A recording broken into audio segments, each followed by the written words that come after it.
Guys continue to get better each and every time they step on the floor. Cannot wait to see those two go at it. And, of course, Ben Simmons, who's put him on a show every time he steps in between the lines. Yeah, back to Duke. I spent a little time with head coach Mike Krzyzewski as part of USA Basketball this summer out in Las Vegas. He was extremely excited about his team this year. Thought the chemistry was going to be just right. Masterton, that's a nice mix, knocking it down from three-point territory. That's his first field goal. Nick Masterton made a bunch of threes last year for the Owls. Simmons missing the jump shot, and here comes Brown. Jones with the knockdown jump shot from straight away. That's his first bucket of the ball game. Jones, who played in 26 games a season ago, was held scoreless in 22 minutes against Alabama, so he's finally on the scoreboard this year. It was interesting that Al Skinner said when he first got the job, he immediately touched base with the players, got them together, and said any success that we have, especially the returning players, any success that we have this year is going to be based on their leadership.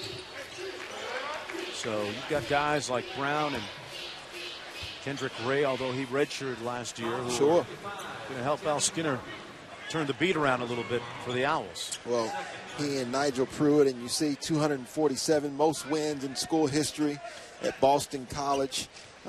We know Coach Al Skinner has gotten it done wherever he's been, but what I liked was that Yonnell Brown told us at practice, he said that what he liked is that he already felt the poise of Al Skinner. He felt it at Alabama, and he's seeing it here tonight as well. Kendrick Ray for the Owls with a nice reverse layup.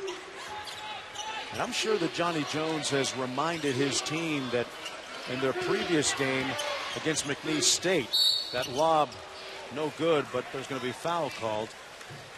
Against McNeese State, they gave up a big second-half lead. And a nice shot there by Ray. Well, and the reason they're giving up this lead now is because they have taken away the defensive intensity. A nice flex cut by Ray, and right now we'll see how the response of LSU, or what type of response LSU has. That last foul was against Masterton, as Masterton was not involved in that play, but committed the foul on the previous one. Pruitt will be the perpetrator on that foul, his second personal. Team second foul of the half. And that sends Brandon Sampson to the free throw line. And talked about him being a local product. Went to the same high school as Jarrell Martin. Madison Prep here in Baton Rouge. He's got 5 in the ball game. Sampson's kind of the silent assassin on this team. You see the young face, but leave him open, and most of the time he'll make you pay the price with a dagger. You said Chris Jackson, right? Chris Jackson liked? That's what Johnny Jones said. He said he didn't want to put too much pressure on him, but he's the best. He had the best jump shot that he had seen at LSU since Chris Jackson. That's a high compliment. Nice kick out to Brown for the corner 3, a little bit strong. Rebounded by the Owls. Ray inside with the layup, and they've chopped this one to just 16. Allen now in double digits with 11. There's the lob, and that's how you finish up top. Defensively, you can lose a lot of guys. Ben Simmons is a guy you just can't afford to lose when you're playing LSU. You don't need Google Maps to find that guy. Simmons, ubiquitous everywhere, all over the court, with another steal. Out to Blakeney. Masterson guarding him. Corner jumper by Quarterman, and he knocks down the 3. The lead is back up to 21 now. Quarterman was 6. Have to remember Quarterman, young man with the first triple-double in 23 years last year for LSU.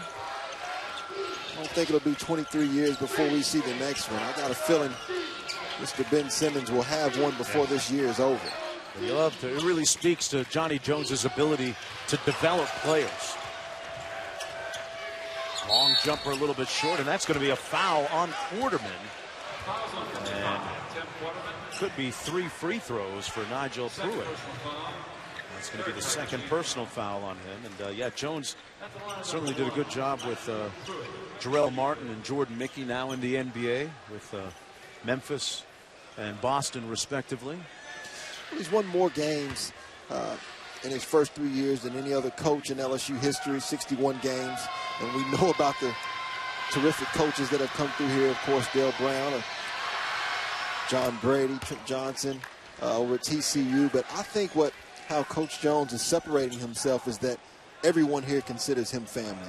It's different when you played here and you see that banner hanging of the 2 Final Fours, and Coach Johnny Jones is getting it done. A lot of people say, well, you know, he's got these players or he's not doing this or doing that. Johnny Jones is doing an outstanding job here at LSU. Amen to that. 18-point lead for the Tigers. Blakeney off the mark. Blakeney off to a better start in this game than he did in the previous one, and got back defensively to get a piece of that ball. Simmons leading the break, going around the world. Oh, no. Highlight time. No. Sports Center Top 10.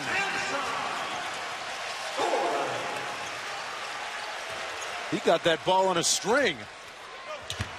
Rebound, 3 Tigers there, led by Sampson with the rebound. Quarterman, why not? Heat check. Quarterman with 9. And in a blink, the lead back up to 23 points.